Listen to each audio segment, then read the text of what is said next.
لنا وهديتنا وأنقذتنا من النار. الصلاة والسلام عليك يا رسول الله. لقد بلغت الرسالة وأديت الأمانة ونصحت الأمة ومحوت الظلمة. صلى الله عليك وعلى آلك وأصحابك أجمعين. أما بعد فأعوذ بالله من الشيطان الرجيم. بسم الله الرحمن الرحيم. ولو أنهم ظلموا أنفسهم جاءوك فاستغفر الله واستغفر لهم الرسول لوجدوا الله توابا رحيما. صدق الله العظيم وصدق رسوله النبي الكريم الأمين. إن الله وملائكته يصلون على النبي يا أيها الذين آمنوا صلوا عليه وسلموا تسليما. الصلاة والسلام عليك يا سيدي يا رسول الله وعلى آلك وأصحابك يا حبيب الله. مولاي صل وسلم دائما أبدا على حبيبك خير الخلق كلهم. هو الحبيب الذي ترجى شفاعته لكل هول من الأهوال مقتحم. يا أكرم الخلق مالي من ألوذ به سواك عند حلول الحادث العممي. ربي صل وسلم دائما أبدا على حبيبك خير الخلق كلهم.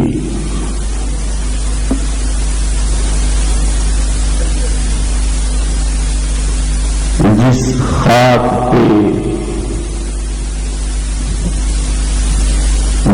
خاک پہ رکھتے تھے قدم سید عالم،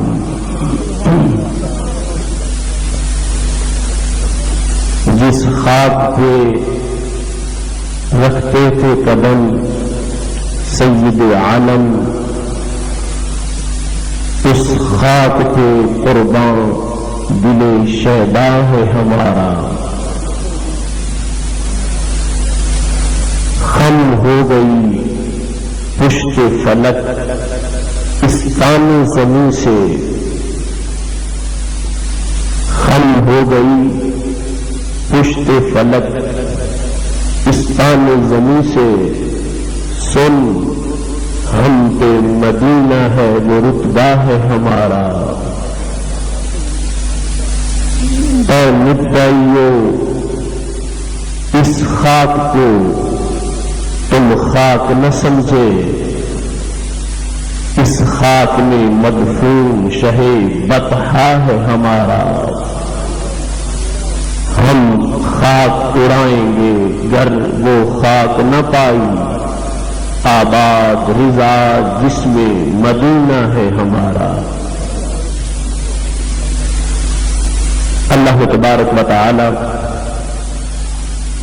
جل جلالہ وعم نوالہ واتم برہانہ وعظم شانہ کی حمد و ثنا اور حضور سرور کائنات مفخر موجودات زینت بزم کائنات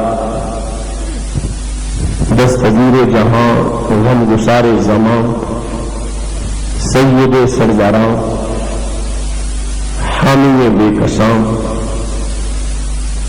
قائد المرسلین رحمت للعالمین احمد مجتبی جناب محمد مصطفیٰ صلی اللہ علیہ وآلہ واصحابہ وبارک وسلم کے دربار گوہربار میں ہدیہ درود السلام عرض کرنے کے بعد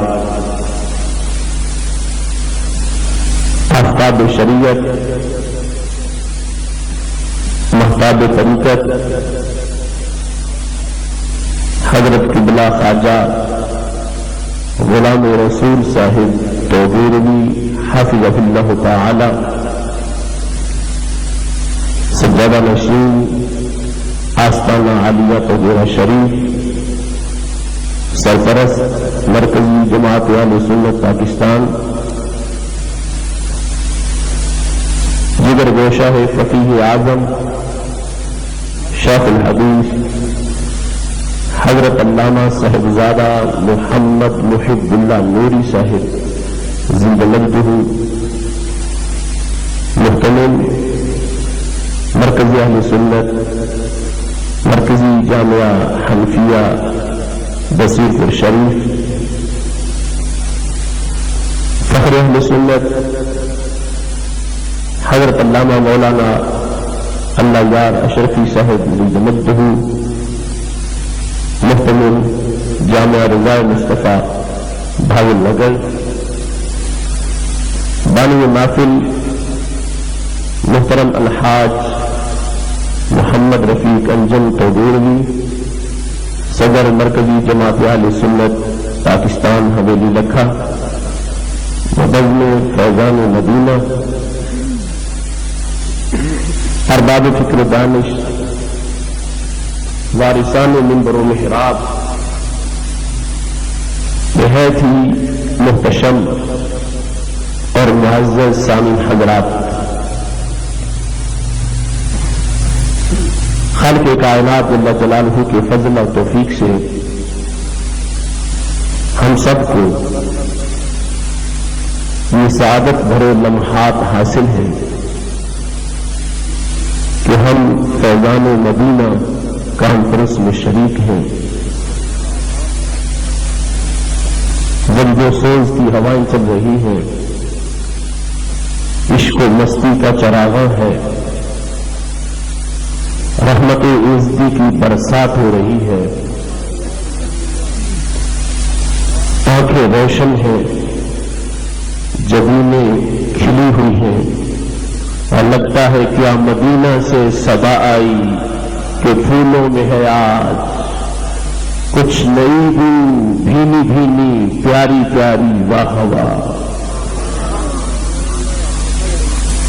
کلیوں کے چٹکنے، پھولوں کے مہکنے اور شگوفوں کے مسکرانے کے اس موسم میں آج اہل حق کے چہرے بھی مسکرا رہے ہیں۔ میری دعا ہے خالق کائنات جل جلالہ شاہ مدینہ صلی اللہ علیہ وسلم کے عظیم جہ کے طفیل سب کی جھولیوں کو معمور فرمائے۔ محتشم سامعین حضرات، چونکہ فیضان مدینہ کانفرنس ہے، اس واسطے فیضان مدینہ کا تذکرہ ہی اس وقت میرا موضوع سخن ہے۔ دعا ہے خالق کائنات جل جلالہ ہمارے کاروان سخن کو شہر شفاعت نگر مدینہ شریف کی حاضری عطا فرمائے۔ میرے بھائیوں، مدینہ شریف وہ مقدس دیش ہے جس کو رسول اکرم صلی اللہ علیہ وسلم کی نسبت میں اتنا عظیم بنا دیا ہے، جہاں پہنچنے سے عاصیوں کے عصیاں کے داغ دھل جاتے ہیں، معصیت کی سیاہی ختم ہو جاتی ہے، دلوں کا اندھیرا سویروں میں بدل جاتا ہے، اور گنہگار گناہوں کے بوجھ سے آزاد ہو کر فردوس کا حقدار بن جاتا ہے۔ رسول اکرم مجسم شفیع معظم صلی اللہ علیہ وسلم کی وہ دہلیز جہاں دن رات بخشش کے سرٹیفکیٹ عطا کیے جاتے ہیں، خالق کائنات جل جلالہ نے قرآن مجید برہان رشید میں قیامت تک کے لیے اس آستانے کی عظمتیں بیان کر دی کہ انسان دنیا میں جس کونے میں بھی گناہ کر بیٹھے، جب ان کے سایہ رحمت میں آ جائے گا، اگرچہ خدا ہر جگہ سے سنتا ہے لیکن جب ان کے قرب میں آ کے رب کو پکارے گا اور پھر یہ اس کی سفارش فرما دے گی تو خالق کائنات رحمت کے دروازے کھول دے گا۔ مدینہ شریف کی عظمتیں کتنی ہیں، میرے پاس ایسے الفاظ نہیں اور میری فکر میں ایسی طاقت پرواز نہیں اور میرے اسلوب بیان میں ایسی وسعت نہیں اور میرے کلام میں وہ سوز و گداز نہیں اور میرے علم کے پاس وہ ادراک کی حیثیت نہیں۔ آؤ جن کا مدینہ شریف ہے انہی کے بیان سے اس کے فیضان کو بیان کرتے ہیں۔ رسول اکرم نور مجسم شفیع معظم صلی اللہ علیہ وسلم جب ہجرت کر کے مدینہ شریف پہنچے تو پاک محبوب علیہ السلام کے پاس جب مدینہ شریف کے پہلے موسم کا پھل پیش کیا گیا تو رسول اکرم صلی اللہ علیہ وسلم کی مقدس زبان پہ یہ الفاظ آئے، اللہم اے میرے رب، ہم اس مدینے میں پہنچے ہیں، انتخاب تو یہ ازل سے تھا اور طب اکبر نے رسول اکرم صلی اللہ علیہ وسلم کی ولادت سے 1000 سال پہلے آپ کے لیے اس شہر کو آباد کر دیا تھا، جسے دنیا نام پکارنے پہ آئے تو طیبہ بھی کہتی ہے، کعبہ بھی کہتی ہے، محبہ بھی کہتی ہے، محبوبہ بھی کہتی ہے، جابرہ بھی کہتی ہے، مجبورہ بھی کہتی ہے اور قاسمہ بھی کہتی ہے۔ رسول اکرم صلی اللہ علیہ وسلم کو یہ شہر اتنا پسند تھا کہ پاک محبوب علیہ السلام نے جب دعا مانگی تو دعا کے اندر بھی وہ اسلوب اختیار کیا کہ آج تک اس دعا کی برکت کا اثر نظر آ رہا ہے۔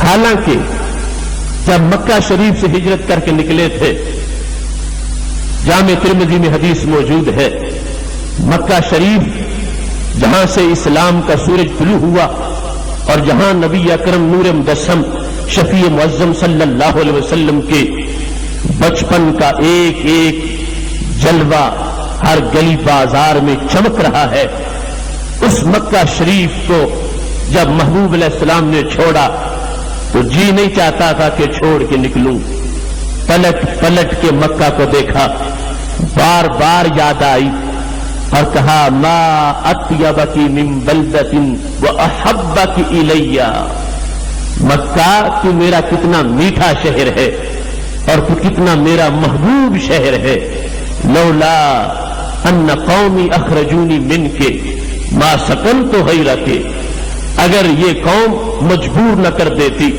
اور حکم عزتی نہ آ جاتا میں کبھی بھی تجھ کو چھوڑ کے نہ جاتا، تجھ سے جو میری یادیں وابستہ ہے، تجھ سے جو میرا پیار ہے، تیرے ساتھ جو میرا ربط ہے اور تیرے ساتھ جو میری محبت ہے، میں تجھے کبھی نہ چھوڑتا۔ ابھی مدینہ شریف کو جو مقام ملنا تھا وہ تو بات کی بات تھی، لیکن اس وقت جو مکہ شریف کے ساتھ محبت وابستہ تھی اس کا حال تو دیکھیے۔ محبوب علیہ السلام بار بار پلٹ کے دیکھتے ہیں، یہاں تک کہ جب آدھا سفر طے کر لیا تو مکہ شریف کی یاد نے دل میں ڈیرا لگا لیا کہ کون سا شہر چھوڑا ہے، کون سا دیش چھوڑا ہے، کعبے کا ماحول چھوڑا ہے، طواف کا موسم چھوڑا ہے، وہ حجر اسود جس کو یمین اللہ کہا جاتا ہے، جس کو خدا کا دایاں ہاتھ کہا جاتا ہے، اس کے بوسے چھوڑے ہیں، میں نے طواف کی سرزمین چھوڑی ہے، اپنا مولد چھوڑا ہے، اپنا مسکن چھوڑا ہے۔ بار بار جب یہ یاد آئی تو خالق کائنات نے جبریل علیہ السلام کو بھیجا، ان الذی فرض علیک القرآن لرادک الی معاد۔ اے محبوب، ہم نے یہ ثابت کرنا ہے کہ یہ وہ محبوب ہے جو کسی کی عظمت کے محتاج نہیں، ہر چیز ان کی عظمت کی محتاج ہے۔ ہم کچھ ایسی جگہوں کو معظم بنانا چاہتے ہیں جنہیں پہلے کوئی جانتا نہیں تھا اور پھر کوئی بھول نہیں سکے گا۔ مکہ شریف تو پہلے بھی عظیم ہے، لیکن ہم آپ کے قدموں سے ایک سرزمین کو اتنا عظیم بنائیں گے۔ اور پھر یہ یاد رکھنا، یہ مکہ شریف، اس سے یہ جدائی، یہ ہمیشہ کی جدائی نہیں ہے، تم لوٹو گے، واپس آؤ گے۔ ان الذی فرض علیک القرآن، جو ذات آپ پہ قرآن نازل کر سکتی ہے، لرادک الی معاد، وہ فاتحانہ تجھے مکہ میں بھی داخل کر سکتی ہے۔ یہ فراق دائمی نہیں ہے، کچھ وقت کے لیے ہے، ہم ضرور آپ کو واپس لائیں گے۔ یہ تصور کیجیے، اتنا بھرپور محبتوں کا محور مکہ شریف، جس کو چھوڑتے ہوئے بار بار اسے یاد کیا تھا۔ جب محبوب علیہ السلام مدینہ شریف پہنچے تو اب دعا کا حال کیا ہے؟ بخاری شریف میں بھی ہے، مسلم شریف میں بھی ہے، اللہم ان ابراہیم عبدک وخلیلک ونبیک۔ اے اللہ، حضرت ابراہیم علیہ السلام تیرے بندے بھی ہیں، تیرے نبی بھی ہیں، تیرے خلیل بھی ہیں۔ انہ دعاک لمکہ، انہوں نے تجھ سے مکہ کے لیے دعا مانگی تھی۔ اے اللہ، تو نے مکہ کو حرم بنا دیا، آج میں بھی ایک دعا مانگنے لگا ہوں۔ وہ تیرے بندے ہیں، تیرے خلیل تھے اور تیرے نبی تھے۔ انی عبدکا ونبیجکا، میں بھی تیرا بندہ ہوں اور میں بھی تیرا نبی ہوں۔ مقام حبیب کا حوالہ نہیں دیا، وہ تیرے بندے تھے، تیرے خلیل تھے، تیرے نبی تھے، انہوں نے مکہ شریف کے لیے دعا مانگی تھی۔ وَإِنِّي أَدْعُوكَ لِلْمَدِينَةِ، اور میں آج تجھ سے مدینہ کے لیے دعا مانگ رہا ہوں۔ کتنی دعا؟ بِمِثْلِ مَا دَعَاكَ لِمَكَّةَ، جتنی دعا حضرت ابراہیم علیہ السلام نے مکہ شریف کے لیے مانگی تھی۔ مکہ حرم بنا، مکہ عظیم بنا، مکہ مقدس بنا، مکہ کو عظمتیں ملی۔ اے اللہ، وہ تیرے خلیل تھے اور میں تا نبی ہوں، اور دلان میں مقام حبیب جو ہے وہ بھی خاموش بول رہا تھا۔ خلیل نے دعا مانگی ہے، مکہ شریف کو تو نے حرم بنایا ہے، آج میں تجھ سے مدینہ شریف کے لیے دعا کر رہا ہوں۔ کتنی دعا؟ فرما بمثل ما دعاک لمکہ تھا، جتنی دعا خلیل نے مکہ شریف کے لیے کی تھی اتنی دعا آج حبیب مدینہ شریف کے لیے کر رہے ہیں۔ ومثلہ معہ، صرف اتنی نہیں بلکہ میں مدینہ شریف کے لیے ڈبل دعا مانگ رہا ہوں۔ جتنی انہوں نے مکہ شریف کے لیے مانگی تھی اتنی بھی مانگتا ہوں، اور ایک مرتبہ مزید اتنی مانگتا ہوں۔ مکہ شریف کے لیے حضرت خلیل علیہ السلام کی دعا تھی، اس کو عظمتوں سے معمور کر دیا گیا۔ اے اللہ تعالیٰ، آج تیرے حبیب علیہ السلام مدینہ شریف کے لیے دعا مانگ رہے ہیں، اس کو عظمت دے دے، اس کو عظیم بنا دے۔ میں صرف اتنی دعا نہیں مانگتا جتنی انہوں نے مکہ شریف کے لیے مانگی تھی، بلکہ میں مدینہ شریف کے لیے ڈبل دعائیں مانگ رہا ہوں۔ برابر بھی نہیں، زیادہ مانگا ہے، دعا مانگی ہے تو ڈبل دعا مانگی ہے، برکت چاہی ہے تو ڈبل برکت چاہی ہے۔ بلکہ سیدہ عائشہ صدیقہ رضی اللہ تعالی عنہا ارشاد فرماتی ہے، جب صحابہ ہجرت کر کے مدینہ شریف پہنچے، مکہ شریف کتنا یاد آتا تھا ان کو کہ صحابہ کو جدائی میں بخار ہونے لگا، یہاں تک کہ سیدنا صدیق اکبر رضی اللہ تعالی عنہ کو بخار ہو گیا، سیدنا بلال رضی اللہ تعالی عنہ کو بخار ہو گیا۔ سیدہ عائشہ صدیقہ رضی اللہ تعالی عنہ عرض کرتی ہے، میں نے کہا یا رسول اللہ صلی اللہ علیہ وسلم، آپ کے صحابہ کو حب مکہ میں بخار ہوتا جا رہا ہے، اگر یوں ہی ان بخار ہوتا رہا تو مدینہ شریف کی سلطنت کیسے قائم ہوگی؟ یہاں اسلام کو عروج کیسے ملے گا؟ یہاں جہاد کے ترانے کیسے گائے جائیں گے اور یہاں پر اسلام کی سطوت کا جھنڈا کیسے لہرائے گا.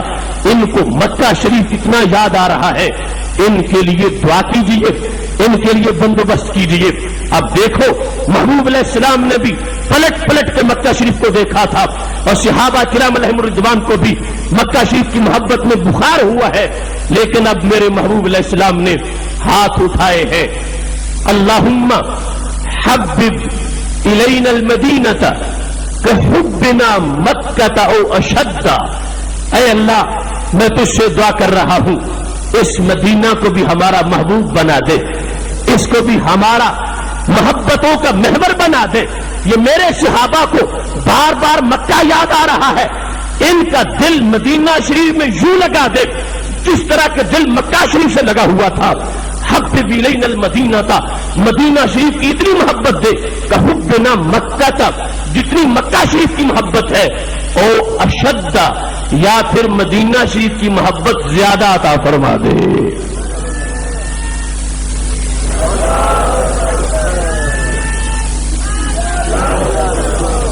میرے بھائیو توجہ کرنا, رسول پاک صلی اللہ علیہ وسلم کا فرمان ہے, محبوب علیہ السلام کے الفاظ بطور تبرک پیش کر رہا ہوں. یہ بھی فیضان مدینہ ہے. نبی اکرم صلی اللہ علیہ وسلم کی زبان کے نکلے ہوئے لفظ وہ اس انداز سے دل کو روشن کرتے ہیں جس انداز سے فضاؤں کو چاند روشن کرتا ہے. بلکہ چاند تو پھر بھی جب سامنے کوئی پردہ آ جاتا ہے تو اس کی روشنی رک جاتی ہے.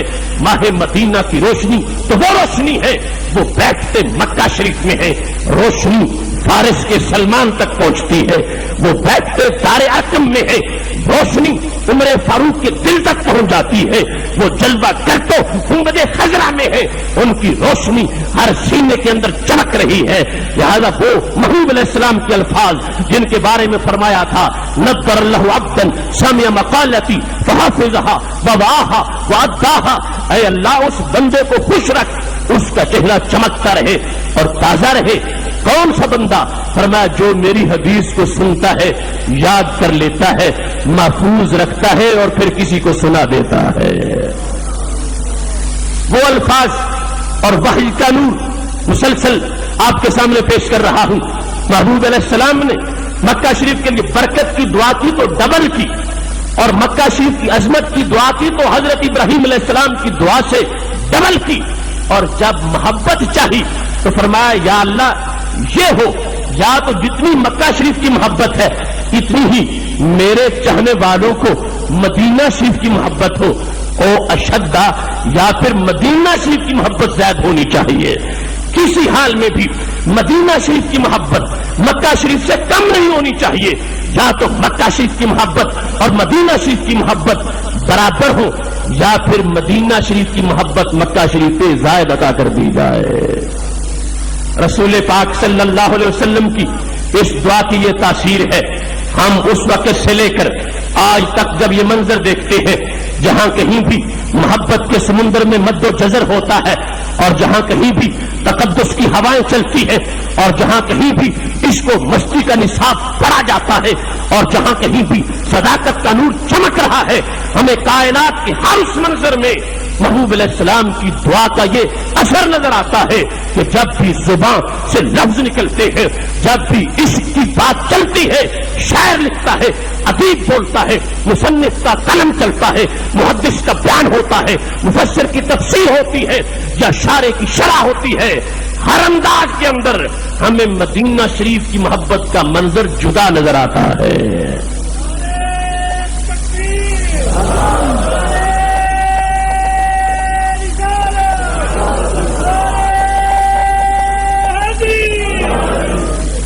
اس واسطے کہ رسول پاک صلی اللہ علیہ وسلم نے مدینہ شریف جانے والے کو اپنا مہمان کہا ہے, اور مدینہ شریف جانے والے کو اپنے پاس پہنچنے والا قرار دیا ہے. اس کو اس قدر نوازا جاتا ہے, اس میں شک نہیں. حج مکہ شریف میں ہوتا ہے, مگر میرے بھائیوں مدینہ بھی حرم ہے. جہاں کتب حدیث میں حرم مکہ کے باب ہے, وہاں حرم مدینہ شریف کے بھی باب ہے. اور پوری امت مسلمہ کی چاروں فقہ کے اندر جہاں کتاب الحج ہے, وہاں باب و زیارت النبی صلی اللہ علیہ وسلم بھی ضرور موجود ہے۔ وہ آج قوم نکلی جنہوں نے حج کی غلطیاں لکھی تو ان میں یہ بھی لکھ دیا کہ اگر محبوب علیہ السلام کے روزہ کی نیت سے سفر کیا جائے تو یہ حج کی ایک غلطی ہے، یہ ایک کوتا بینوں کی محدود سی سوچ ہے، ورنہ پوری امت میں جہاں بھی تم دیکھو گے مدینہ شریف کی محبت کے جھنڈے لہراتے نظر آئیں گے۔ مدینہ شریف میں بھی حج ہوتا ہے، کس انداز میں؟ کنز العمال میں حدیث موجود ہے، رسول پاک صلی اللہ علیہ وسلم ارشاد فرماتے ہیں من سافر الى الحج ثم قصدنی فی المسجد، فرمایا جو بندہ حج کرنے گیا اور پھر میرے ارادے سے میرے پاس پہنچا، اور ایک حدیث میں متعمدن جاءنی زائرن، میری زیارت کو آ گیا اور میرے ارادے سے آیا ہے، فرمایا اس کو کیا ملے گا؟ کتبت لہو حجتان مبرورتان، اس کو 2 مقبول حجوں کا ثواب ملے گا۔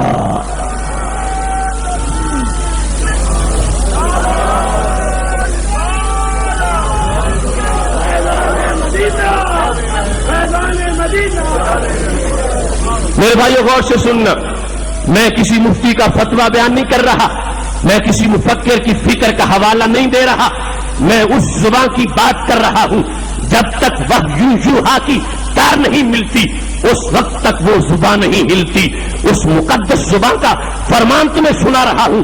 مدینہ شریف کی ڈبل برکتیں کیسی ہیں؟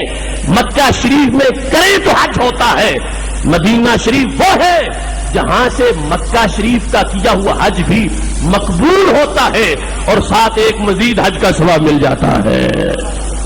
کتبت لہو حجتان مبرورتان، اس کو 2 مقبول حجوں کا ثواب ملتا ہے، اس واسطے کہ اس نے نبی اکرم نور مجسم شفیع معظم صلی اللہ علیہ وسلم کی دہلیز کی طرف سفر کر لیا ہے اور محبوب علیہ السلام نے اسے قبول کرتے ہوئے اس کی جھولی کو معمور فرما دیا ہے۔ امام عبد القادر فاقہی اس میں توسل میں لکھتے ہیں اذا كان زائر المدینہ علی الاميال، مدینہ شریف کا زائر جب مدینہ شریف کے قریب پہنچ جاتا ہے، گھر سے نکلا تھا اس وقت سے آنکھیں پرنم تھی، اس وقت سے ہی ماحول بدل گیا تھا، اس وقت سے ہی موسم بڑا میٹھا ہو گیا تھا، راستے کی سختیاں بھی تھیں مگر محبت کی چاشنی غالب آ رہی تھی۔ چلتے چلتے جب مقدس دیش میں پہنچا ہے، مدینہ شریف کے قرب میں جا پہنچا ہے، بادرت الملائکۃ، فرشتوں نے جلدی سے بڑھ کے اس کا استقبال کیا ہے۔ اس کی زبان پہ کیا ہے؟ وہ رسول اکرم صلی اللہ علیہ وسلم کو سلام کہہ رہا ہے، صلات پڑھ رہا ہے، محبت کے پھول نچھاور کر رہا ہے، وہ محبوب علیہ السلام کے عشق میں ڈوبا ہوا ہے اور کبھی اپنے دیش میں ان کے تصور جما کے ان کی بارگاہ میں حاضری کا شرف حاصل کرتا تھا، آج خود اس دہلیز پہ پہنچنے والا ہے۔ کیوں جو مدینہ شریف قریب ہوتا جا رہا ہے اس کی دھڑکنیں تیز ہوتی جا رہی ہے، جب چند میل باقی رہ جاتے ہیں تو حدیث شریف میں ہے فرشتے اس کا سلام لے کر محبوب علیہ السلام کی خدمت میں حاضر ہو جاتے ہیں۔ یا رسول اللہ صلی اللہ علیہ وسلم، ھذا الذی بلغناک صلاتہ، یہ جس شخص کا سلام ہم نے پہنچایا ہے یہ بالکل مدینہ شریف کے قریب پہنچ گیا ہے، زیارت کے لیے آ رہا ہے، حاضری کے لیے پہنچ رہا ہے۔ رسول اکرم صلی اللہ علیہ وسلم کے مہمانوں کا اعزاز دیکھیے، وہ جانتے خود بھی ہے کون آ رہا ہے، کس حال میں آ رہا ہے۔ جو یہاں کے سلام کو سنتے ہیں وہاں کے سلام کو بطریق اولا سنتے ہیں، اور اس میں کوئی شک نہیں ہے کہ حضرت معاذ بن جبل رضی اللہ تعالی عنہ کو یمن بھیجا تھا۔ مسند امام احمد میں حدیث موجود ہے، جب اس پہاڑی پہ پہنچے جہاں دوستوں کو اور احباب کو اور مہمانوں کو رخصت کیا جاتا ہے، میرے محبوب علیہ السلام نے فرمایا اے معاذ، اب ہو سکتا ہے تمہاری میری ملاقات نہ ہو، لعلک الا تلقانی بعد عامی ھذا، شاید اس سال کے بعد تم مجھے دیکھ نہ سکو، تمہارا گزر میرے منبر کے پاس سے ہوگا، میرے روضہ کے پاس سے ہوگا۔ حضرت معاذ بن جبل رضی اللہ تعالی عنہ کی آنکھوں میں آنسو آ گئے. یا رسول اللہ صلی اللہ علیہ وسلم، ہم نے سب کچھ چھوڑا ہے تمہارا مسکراتا چہرہ دیکھنے کے لیے. اب میں یمن جا رہا ہوں، آپ مجھے رخصت کر رہے ہیں اور پیغام یہ بھی دے دیا ہے کہ آپ کے وصال کا وقت قریب آ گیا ہے. یا رسول اللہ صلی اللہ علیہ وسلم، اگر میرے آنے تک ایسا ہو کہ آپ مجھے نظر نہیں آئیں گے تو پھر مجھے مدینہ شریف میں رہنے دیجئے، مجھے اسی ماحول میں رہنے دیجئے. مجھے یمن کیوں بھیجا جا رہا ہے؟ رسول اکرم صلی اللہ علیہ وسلم نے جب یہ لفظ سنے ہیں اپنا چہرہ مدینہ شریف کی طرف پھیر لیا ہے. بقا معاذ جشان، حضرت معاذ رضی اللہ تعالیٰ عنہ زور زور سے رو رہے ہیں اور محبوب علیہ السلام کی آنکھوں میں بھی آنسو آ گئے ہیں. چہرہ پھیر لیا ہے کہ اگر معاذ نے میرے آنسو دیکھ لیے پھر جانا مزید مشکل ہو جائے گا. اس آخری لمحے میں حضرت معاذ کو ایک پیغام دیا جو حقیقت میں سارے عشاق کے نام ایک سندیشہ تھا. فرمایا معاذ چلے جاؤ یمن میں، وہ اور ہوتے ہیں جو دور ہو کے دور رہتے ہیں. ان اول الناس بی المتقون من کانوا حیث کانوا.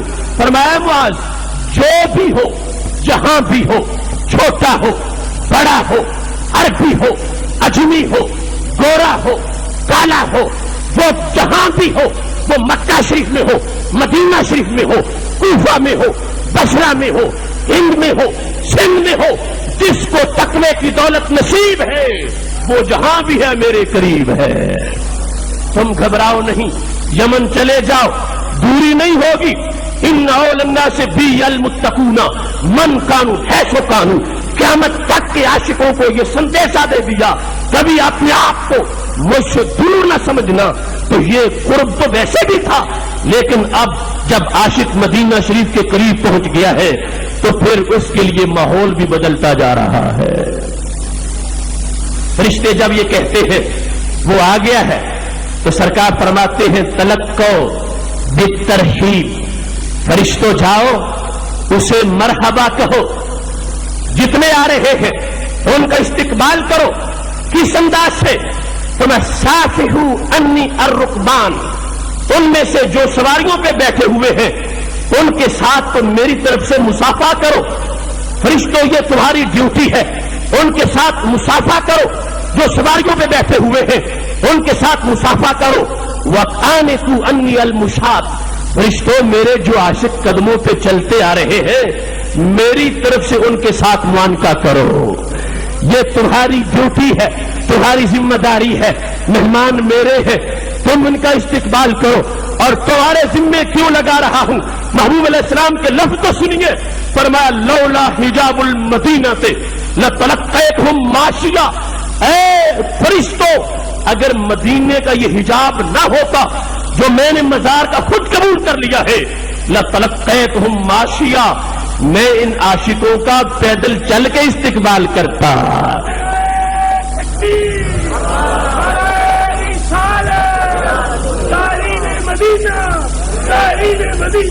دیکھو مدینہ شریف کا فیضان کیا ہے، کیا ملتا ہے.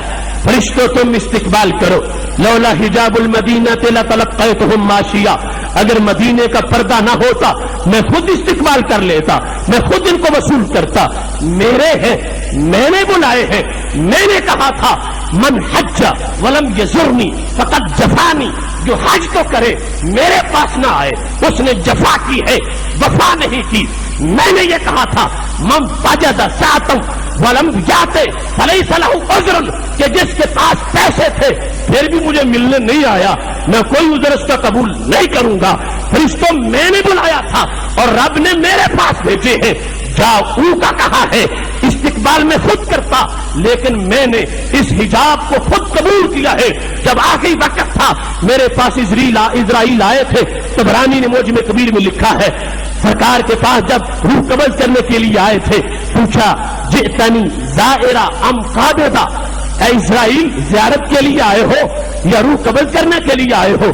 تو عرض کرنے لگے یا رسول اللہ صلی اللہ علیہ وسلم دونوں کاموں کے لیے آیا ہوں، مگر ان میں ترتیب ہے. رب نے فرمایا ہے پہلے جا کے زیارت کرو پھر اذن مانگو، اگر اذن دیں تو پھر روح وصول کر لو. اگر اذن نہ دے تو پھر قیامت تک کے لیے ان کو اختیار ہے، جب تک چاہے دنیا میں باقی رہے۔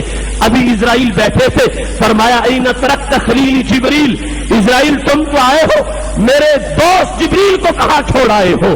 اتنے میں وہ بھی سراہنے آ گئے، فرمایا اے اخبرنی یا جبریل، جبریل مجھے خبر دو۔ وہ کہتے ہیں میرے محبوب ابھی جنت سے آیا ہوں، سارے دروازے کھول دیے گئے، سارے آسمان آراستہ کر دیے گئے، جنت کی نہروں کو چلا دیا گیا ہے، یہ قدوم میں روح کا یا محمد صلی اللہ علیہ وسلم، اے محبوب تمہاری روح کے استقبال کے لیے۔ غور سے سننا، اختیار والی حدیث تو بخاری شریف میں بھی ہے، میں جس بات کو بیان کر رہا ہوں یہ طبرانی کا منفرد انداز ہے۔ میرے محبوب علیہ السلام نے 3 مرتبہ سوال کیا، جبریل مجھے بتاؤ، وہ پھر کہتے یہ اعزاز ہو گیا، یہ اعزاز ہو گیا۔ فرمایا جبریل تم سمجھے نہیں ہو، میں پوچھتا کیا ہوں؟ اخبرنی عن ہمی و غمی، مجھے ایک غم ہے، مجھے ایک فکر ہے، مجھے ایک اندیشہ ہے، کون سا؟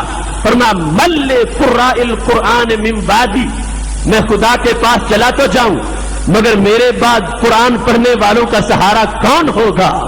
مل صائمی شہر رمضان بعدی، میرے بعد روزے داروں کے سر پہ ہاتھ کون رکھے گا؟ میرے بعد میری امت کا سہارا کون ہوگا؟ جبریل میں اللہ کا فیصلہ ماننے سے پہلے کہ میں جانا چاہتا ہوں یا نہیں جانا چاہتا، میں تجھ سے یہ پوچھنا چاہتا ہوں، اگر میں خدا کے پاس چلا گیا تو میری امت کا سہارا پیچھے کیا ہوگا؟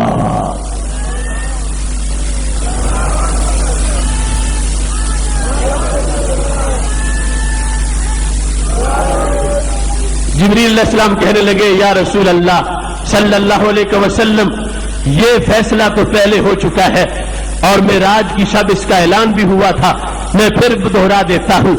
فرمایا یہ فیصلہ ہو گیا ہے، ان اللہ حرم الجنت علی الامم حتی تدخل امتک یا محمد صلی اللہ علیہ وسلم، اے پاک محبوب صلی اللہ علیہ وسلم، اللہ نے ساری امتوں پر اس وقت تک جنت کو حرام کر رکھا ہے جب تک تمہاری امت جنت میں نہیں جائے گی۔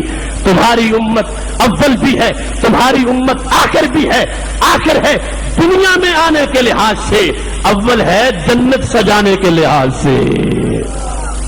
اور میں اختار اور رفیق الاعلیٰ، اب میں رفیق اعلیٰ کو پسند کرتا ہوں، تو یہ حوالہ دیا لولا حجاب المدینہ تھے، اگر یہ قبر والا حجاب نہ ہوتا جسے میں نے خود پسند کر لیا تھا، مجھے اختیار دیا گیا، چاہو تو قیامت تک زمین کے اوپر اپنے غلاموں کے اندر موجود رہو اور چاہو تو میرے پاس آ جاؤ، میں نے خود اللہ کی طرف جانے کو پسند کیا تھا، مگر آج جی چاہتا ہے کہ اٹھ کے خود استقبال کروں، لیکن فیصلہ جو تقدیر کا ہے میں اس پہ راضی ہوں۔ فرشتوں تم میری طرف سے وکیل بن جاؤ، جو پیدل چل رہے ہیں ان کے ساتھ معانقہ کرو اور جو سوار آ رہے ہیں میری طرف سے مسافہ کرتے جاؤ۔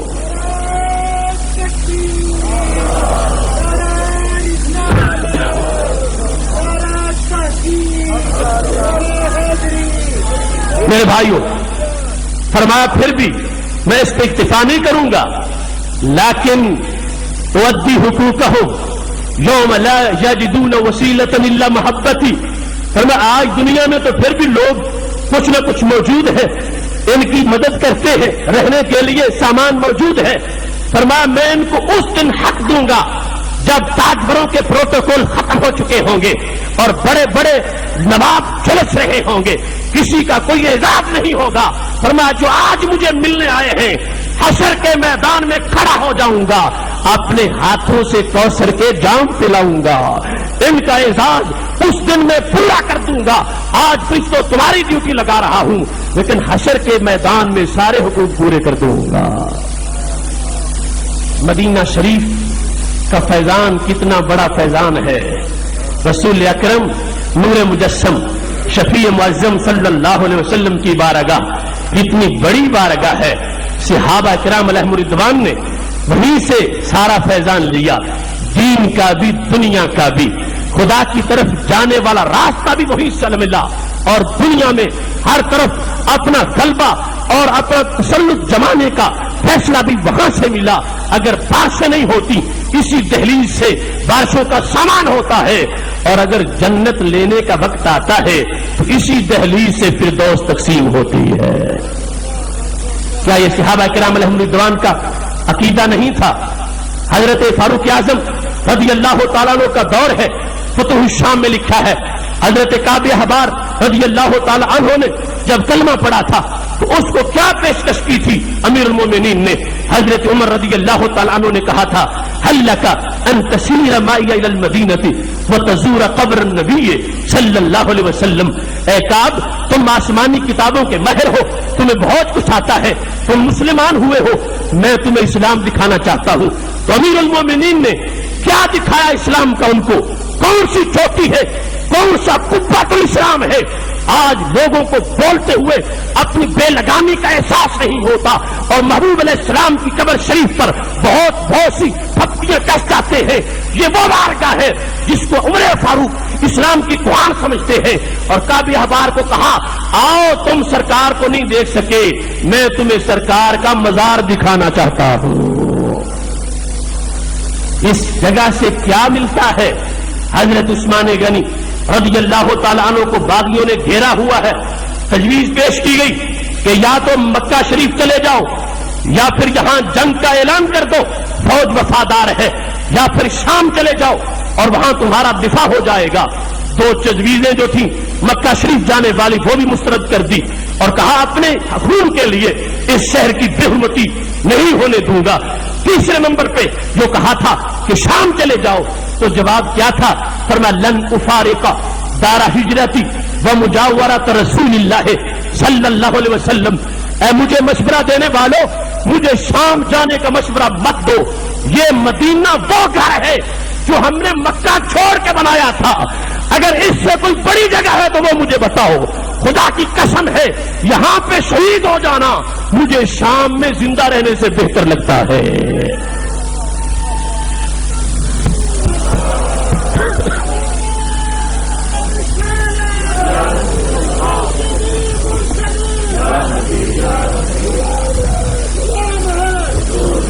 لن نفارق دار ہجرتی, میں اس کو نہیں چھوڑوں گا, یہ دار الہجرت ہے.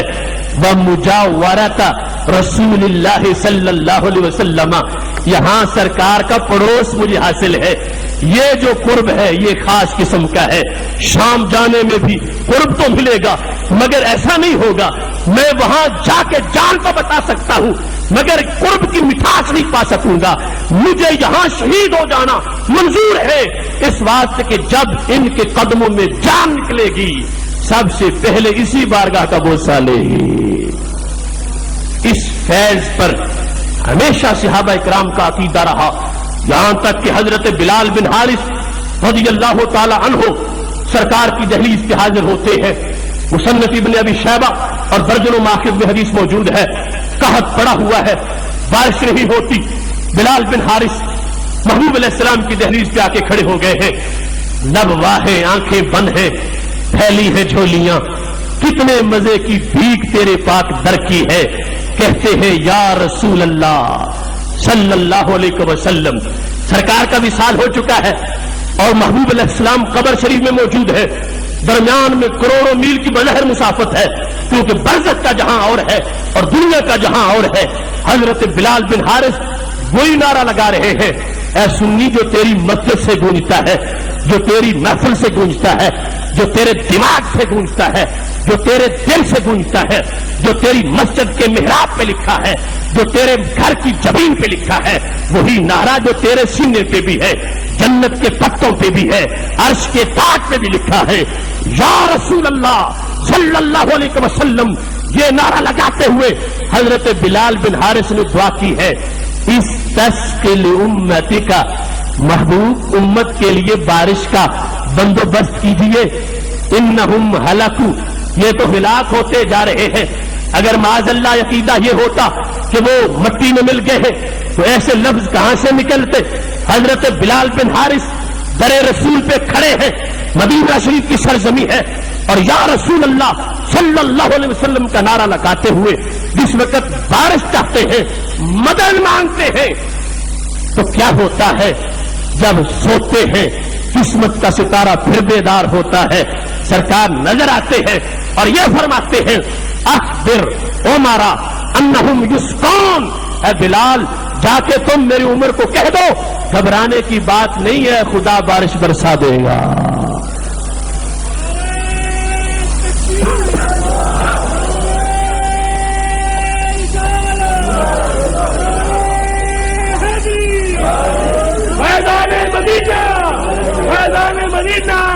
حضرت مولانا محمد رشید جلالی صاحب. سید عائشہ صدیقہ رضی اللہ تعالی عنہا ام المومنین کا عقیدہ دیکھ لیجئے، درجنوں مستند ماخذ میں موجود ہے. اہل مدینہ شریف حاضر ہو گئے کہ بارش نہیں برستی، فرمایا فجعل منہ قوتن، یہ جو محبوب علیہ السلام کی روضے کے اوپر چھت ہے یہاں سے ایک روشن دان بنا دیجئے، حتی لا یکون بینہ و بین السماء حجاب، یہاں تک کہ آسمان اور سرکار کے چہرے کے درمیان کوئی حجاب باقی نہ رہ جائے. راوی کہتے ہیں جب یہ اس طرح کا روشن دان بنایا گیا اتنی بارش برسی، اتنا سبزہ اگا، اتنی ہریالی ہوئی، اتنی خوشحالی آئی کہ تاریخ میں اس سال کو عام الفتق کہا جاتا ہے. فتق کا مطلب ہوتا ہے اتنا چارہ جانور چرے کہ چربی سے بدن پھٹنا شروع ہو جائیں. یہ سرکار کی دہلیز کا اعزاز تھا کہ پوری دنیا میں اللہ تبارک و تعالیٰ نے نعمتوں سے زمین کو مالا مال فرما دیا. صحابہ میں بھی یہ عقیدہ رہا، تابعین میں بھی یہ عقیدہ رہا. آج نام نہاد شرطے اور منحوس متوع جس دہلیز کے سامنے کھڑے ہونے سے لوگوں کو روکتے ہیں اور جہاں مانگنے سے پیچھے ہٹاتے ہیں، خدا نے متوجہ کیا کہ مانگنا جس سے ہو، جس کے پاس آئے ہو اس کی طرف منہ کیا جاتا ہے، کبھی اس کی طرف پیٹ تو نہیں کی جاتی. فرما جانوں پہ تم ظلم کر بیٹھو، وہاں بھی پکارو گے میں سن لوں گا، لیکن جاؤ کا محبوب تیرے پاس آئے فاستغفر اللہ، پھر اللہ سے معافی مانگے، لوجد اللہ تواب الرحیم، پھر وہ رحمت کے دروازے کھلے پائیں گے. لہذا مطلب کیا ہے، محبوب سفارش کرے تو جن سے سفارش کرانی ہو ان کے سامنے جا کے عرض کرنا پڑتی ہے اور ان کی طرف چہرہ کرنا پڑتا ہے. یہ وہ سنی عقیدہ ہے جس کا ثبوت قرآن بھی دے رہا ہے، سرکار کا فرمان بھی دے رہا ہے. یہی وجہ ہے سفیان بن عیینہ اور عتبی، یہ دونوں امام شافعی کے استادوں میں سے ہیں، وہ کہتے ہم بیٹھے تھے، ایک شخص آ گیا سرکار کی دہلیز پہ آ کے کھڑا ہے، کہتا ہے ظلمت نفسی وجیت زائرہ، جان پہ نے ظلم کیا تھا، آج آ گیا ہوں آپ کے قدموں میں نے قرآن کی آیت پڑھی تھی اور اس کے حکم کے مطابق آیا ہوں. آپ مجھے نظر نہیں آ رہے، اے میری روح کے طبیب میرا علاج کون کرے گا؟ میں دور دراز سے چل کے آیا ہوں اور آپ کے پاس اپنے گناہوں کی معافی کی سفارش کروانا چاہتا ہوں. امام عتبی کہتے ہیں وہ یہ کہنے کے بعد بولتا ہے، دو شعر پڑھتا ہے. آج بھی مواجہ شریف پہ وہ دونوں شعر لکھے ہوئے ہیں. انہوں نے بہت کچھ مٹا دیا مگر یہ حقیقت آج بھی ان ستونوں پہ لکھی ہوئی ہے جہاں کھڑے ہو کے وہ کہہ رہے ہیں یہاں کچھ نہیں، کوئی فائدہ نہیں، مانگنا جائز نہیں. ساتھ ہی یہ لکھا ہوا ہے محبوب علیہ السلام کے بارے میں وہ امام عتبی کا شعر جو انہوں نے اس وقت پڑھا تھا اور سرکار سے مانگا تھا اور سرکار نے عطا فرما دیا تھا. کیا انداز تھا! امام عتبی پڑھ رہے، سن رہے ہیں اور وہ کہنے والا کہہ رہا ہے اور چلا بھی گیا. غلبت عنایا، عتبی کہتے ہیں مجھے نیند زیادہ آ گئی، غلبہ ہوا، میں نے محبوب علیہ السلام کو دیکھ لیا. سرکار نے فرمایا الحق ہو، عتبی جاؤ اسے پکڑو، وبشرہ بالجنہ، اور اس کو جنت کی بشارت دے دو. کیا تھا؟ نفس الفداء لقبر انت ساکنہ فیہ العفاف وفیہ الجود والکرم. میرے محبوب میری جان اس قبر پہ فدا ہو جائے جس قبر میں آپ رہتے ہیں. اس میں کیا ہے؟ اس میں پاک دامنی ہے. وفیہ الجود والکرم، اس میں جود کے خزانے ہیں، اس میں کرم کے خزانے ہیں. آج بھی سرکار کی دہلیز پر یہ عنوان لکھا ہے کہ یہ وہ دہلیز ہے جہاں سے خزانے ملتے ہیں. یہ عقیدہ بدستور برقرار رہا، امت کے اندر چلتا رہا. اس کی برکت سے فتوحات ہوئی، اس کی برکت سے جہاد کامیاب ہوتے رہے، یہاں تک کہ فاتح بیت المقدس حضرت سلطان صلاح الدین ایوبی رحمت اللہ علیہ، ان کو مدینہ شریف کے گورنر نے ایک پنکھا بھیجا۔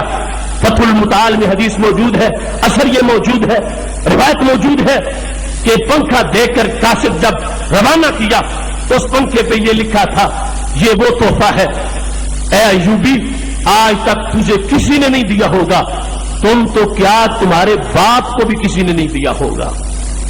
سلطان صلاح الدین ایوبی نے جب یہ پڑھا غصے میں آ گئے کہ یہ بھی کوئی تحفہ ہے، کھجور کے پتوں کا بنا ہوا پنکھا ہے، اور لکھا یہ گیا کہ آج تک کسی کو نہیں ملا اور میرے باپ کو بھی نہیں ملا۔ ابھی غصے کا اظہار کرنا چاہتے تھے، قاصد نے کہا سلطان جو کچھ دوسری طرف لکھا ہے وہ بھی پڑھ لو اور پھر اپنے غصے کا اظہار کرنا۔ دوسری طرف کیا لکھا تھا؟ انا من نخلۃ تجاور قبرا ساد من فیہ سائر الرسل طرا شبلتنی سعادت القبر حتی صرت علی راحت ابن ایوب اقرا۔ اے ایوبی مجھے عام سمجھنا، میں پنکھا ہوں ان پتوں کا جو پتے ہیں، اس ٹہنی کے جو ٹہنی ہے، اس کھجور کی جو سرکار کے روضہ کے ساتھ اگنے والی ہے۔ انا من نخلۃ، میں اس نخلا سے ہوں، تجاور قبرا، جو اس قبر کی مجاورہ ہے۔ کون سی قبر؟ ساد من فیہ سائر الرسل طرا، جو اس قبر کے مکی ہے وہ سید المرسلی ہے۔ شبلتنی سعادت القبر، اے ایوبی مجھے عام زمین کی نمی نے پروان نہیں چڑھایا، مجھے قبر شریف کی مٹی نے پروان چڑھایا ہے۔ سر تولا راحت ابن ایوب اقرا، تیرے مقام کے پیش نظر تیرے آرام کے لیے مجھے مقرر کر دیا گیا ہے۔ جب ایوبی رحمت اللہ علیہ نے یہ شعر پڑھے، چون کے پنکھا سر پہ رکھا اور کہا باقی سچ لکھا ہے، لکھنے والے نے آج تک ایسا تحفہ مجھے کسی نے نہیں دیا تھا۔ یہی وجہ تھی فاضل بریلوی رحمت اللہ علیہ بول اٹھے، کہنے لگے لوگ دنیا میں جتنی بھی خیرات ہے اور جو کچھ بٹتا ہے، جو کچھ ملتا ہے فضاؤں کو، ہواؤں کو، وہ سب کچھ اسی دہلیز سے ملتا ہے، اور جنت ملتی ہے اسی دہلیز سے ملتی ہے۔ اور یہاں تک کہ فضاؤں اور صبا سے خطاب کرتے ہوئے کہہ دیا، جہاں کی خاک روبی نے کیا تجھ کو چمن نارا، صبا ہم نے بھی ان گلیوں میں کچھ دن خاک چھانی ہے۔ اے صبا تو جہاں جاتی ہے بہار آباد ہوتی ہے، تجھے پتا ہے یہ فیض تمہیں کہاں سے ملا؟ صبا یہ فیضان مدینہ ہے، جہاں کی خاک روبی نے کیا تجھ کو چمن نارا، تو نے مدینہ شریف کی گلیوں میں جھاڑو دیا، اللہ نے تجھے بہاروں کا سیرا بنا دیا۔ صبا ہم نے بھی ان گلیوں میں کچھ دن خاک چھانی ہے۔ اور پھر کہنے لگے، لوگ کہتے ہیں کہ مسجد نبوی شریف میں سونے کے پانی کی نقش و نگار کی گئی ہے اور وہاں پر چاندی کی ملمہ کاری کی گئی ہے۔ فرمانے لگے وہ جو کچھ ظاہر میں نظر آتا ہے تم اسے سمجھتے ہو، فرمانے لگے میں تو یہ سمجھتا ہوں ہر ایک در و دیوار پہ مہر نے کی ہے جبیں سائی، نگارے مسجد نبوی میں کب سونے کا پانی ہے۔ اصل میں اس بارگاہ میں چاند بھی محبت سے اترتا ہے، سورج بھی حاضری دینے آتا ہے، کچھ دیواروں پہ چاند ماتھا رگڑتا ہے، کچھ پہ سورج ماتھا رگڑتا ہے۔ جہاں چاند رگڑتا تھا چاندنی ہو گئی ہے، جہاں سورج رگڑتا تھا دیواریں سنہری ہو گئی ہیں۔ اصل میں یہ بھی عشق کے آثار نظر آ رہے ہیں۔ یہ اس محبت کا اثر تھا جو رسول پاک صلی اللہ علیہ وسلم نے فرمایا کہ مدینہ شریف کی محبت زیادہ ہو یا مکہ شریف کے برابر ہو۔ اس اضافے کا جو دعا کی گئی تھی، ہم نے جس شاعر کو پڑھا، جس ادیب کو پڑھا، اس کے لحاظ سے یہ منظر نظر آیا۔ شاعر مشرق کا جب قلم اس شہر کی عظمتوں تک پہنچا اور بلاد اسلامیہ پہ شعر لکھے، سب سے زیادہ مدینہ شریف کے بارے میں لکھے اور کہتے ہیں کہ اے مدینہ شریف کی پاک زمین اور پاک دھرتی، وہ زمین ہے تو مگر اے خواب گاہ مصطفیٰ، وہ زمین ہے تو مگر اے خواب گاہ مصطفیٰ، دید ہے کعبے کو تیری حج اکبر سے سوا، تو تجھ میں اس شہنشاہ معظم کو بھی جس کے دامن میں اقوام عالم ملی. جب تلک باقی ہے تو دنیا میں باقی ہم بھی ہیں. صبح ہے تو اس چمن میں بہرے شبنم بھی ہے. اس انداز سے مدینہ شریف کو اپنی طرف سے تحسین پیش کیا ہے کہ پوری زندگی میں کائنات میں اگر زندگی نظر آتی ہے تو وہ مدینہ شریف کی برکت سے نظر آتی ہے. اس واسطے فاضل بریلوی رحمۃ اللہ علیہ نے بالکل اعلانیہ کہہ دیا طیبہ کے سوا سب آگ پامال فنا ہوں گے. دیکھو گے چمن والوں جب عہد خزاں آیا جس وقت وہ خزاں کی ہوا چلے گی سارے چمن پامال ہو جائیں گے مگر مدینہ شریف کا چمن بھی مسکرا رہا ہوگا اور مکہ شریف کا چمن بھی مسکرا رہا ہوگا. میرے بھائیوں گفتگو کو سمیٹتے ہوئے فیضان مدینہ کی آپ تک ایک خوشبو پیش کر رہا ہوں.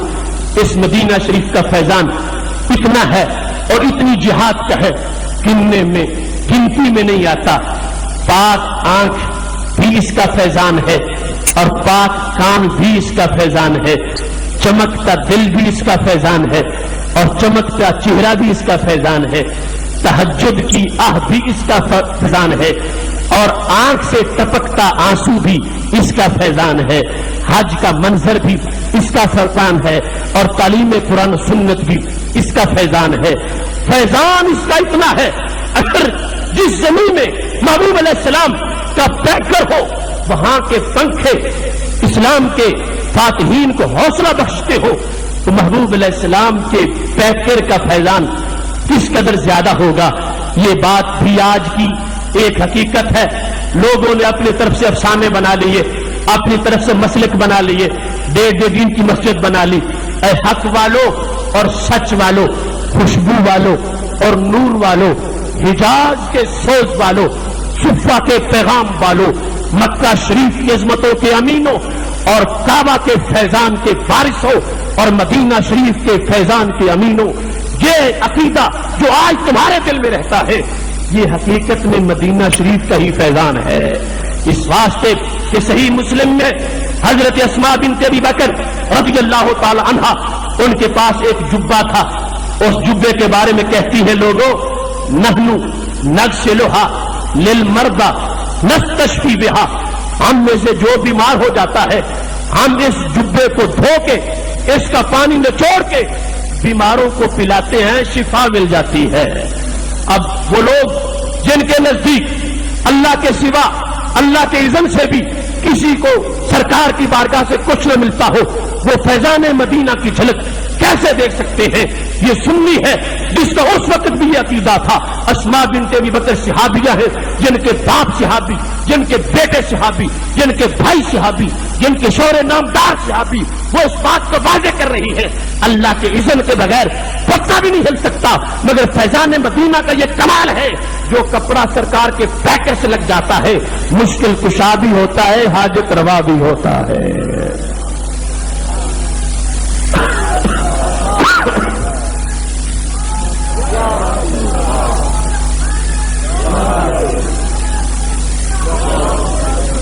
یہی عقیدہ جس کو انہوں نے نحنو کے صیغہ سے ضمیر سے بیان کیا کہ ہم سارے صحابہ یہ فیضان لیتے ہیں, بیمار ہو جائیں تو شفا جبے سے حاصل کرتے ہیں, سرکار کی نسبت سے لیتے ہیں.